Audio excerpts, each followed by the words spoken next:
News 18 India.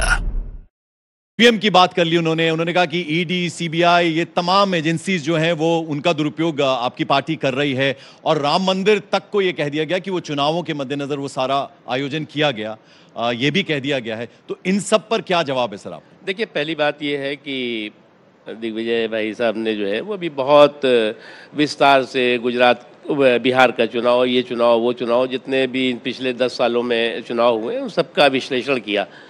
तो अभी तो आपको विश्लेषण का समय मिलेगा 2024 में, मई जून के बाद जो है जब चुनाव का ये रिजल्ट आएगा तो खूब विश्लेषण करिएगा कि फिर क्यों आ रहे आप, वो तो बात की चीज़ है। आज की तारीख में मैं ये मान के चलता हूँ कि देश में जो मूड है, माहौल है, उस मूड और माहौल को कांग्रेस पार्टी समझने में नाकाम रही है, और उसको ये बात एहसास नहीं हो रही है कि वो जो जिन नरेंद्र मोदी जी के सामने चुनाव के मैदान में है, उन नरेंद्र मोदी जी की तपस्या की ताकत और परिश्रम का परिणाम क्या है।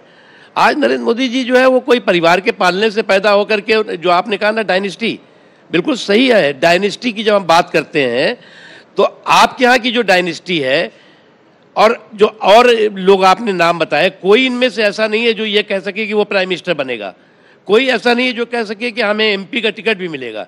लेकिन जो कांग्रेस पार्टी में डायनेस्टी है वो तय करेगी कि उसे कहाँ से चुनाव लड़ना है, वो तय करेगी कि वो प्रेसिडेंट बनेगा कि नहीं बनेगा, वो तय करेगा कि उसे प्रधानमंत्री का उम्मीदवार बनना है कि नहीं बनना है। तो आज आप कहते हैं जी हम 200 साल की, 100 साल की पार्टी है, ग्रैंड ओल्ड पार्टी, कभी मुल्क की पार्टी थी, आज मोहल्ले की महंगी हो गई है। आज जो है वो जिनके साथ आप कहते थे कि जो है वो आवाज़ तो हम एक है, आज आपको एक सीट देने को तैयार नहीं है। अभी उत्तर प्रदेश में देख रहा था, उत्तर प्रदेश में जो है वो सामंती सुल्तान और समाजवादी टीपू दोनों सीट जो है वो एक सीट, 2 सीट के बंटवारे नहीं हो पा रहे हैं। तो ये चीज़ें हैं, इस चीज़ों को आप एक्सेप्ट करिए।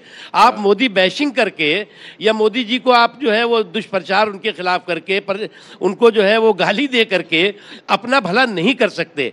आपको अपना भला करने के लिए सकारात्मक, रचनात्मक सोच के साथ जो कुछ भी आपने इन 10 सालों में गलतियां की हैं, देखिए मोदी जी को जनता ने जनादेश दिया है, आपने जुआड़ का जमघट जरूर इकट्ठा किया, लेकिन वो भी अब जनादेश के पनघट तक पहुंचने वाला नहीं है। जरा राम मंदिर का भी बता दीजिए ना। राम मंदिर कहा जाता है कांग्रेस की तरफ से लगातार कि वो चुनाव को देखते हुए है, और लाल कृष्ण आडवाणी जी को भारत रत्न मिला, वो भी चुनाव को कहीं ना कहीं ध्यान में रखकर इस तरह के आरोप भी लग रहे हैं। बहुत बहुत बात आती है 1991 के प्लेसेस ऑफ वर्शिप एक्ट की। दिग्विजय जी उस समय शायद वहाँ मुख्यमंत्री रहे होंगे, आप पार्लियामेंट में थे। प्लेसेस ऑफ वर्शिप एक्ट, देखिए वर्शिप जो है वो बाई एक्ट नहीं होती बल्कि बाई फैक्ट होती है। मैं मुझसे अगर आप पूछेंगे, आप जो है विदेशी, किसी भी विदेशी आक्रमणकारी की क्रिमिनल, कम्युनल, क्रूर करतूत पर कानूनी जो है कवच नहीं दे सकते उसको।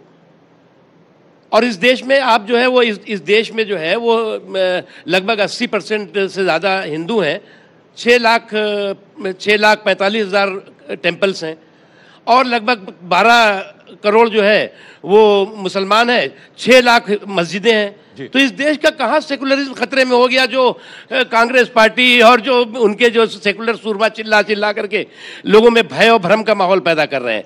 इसलिए जो भी विदेशी आक्रमणकारियों ने जो भी क्रिमिनल, कम्युनल, क्रूर करतूत की है, उस पे कानूनी जो है वो कवर नहीं हुआ हो सकता। इसलिए मैंने कहा कि प्लेसेस ऑफ वर्शिप एक्ट से नहीं बल्कि फैक्ट से देखनी चाहिए। ठीक है दिग्विजय सिंह जी, नकवी साहब, हमारे पास वक्त की थोड़ा कमी है, बिल्कुल हमारे मेहमान, अगले मेहमान आ चुके हैं, बस जरा आप ये बता दीजिए। मैं बस आपसे एक ही बात कहूंगा जी, हम सब राम भक्त हैं, और मैं जहां का रहने वाला हूं उसका नाम भी राघवगढ़ है।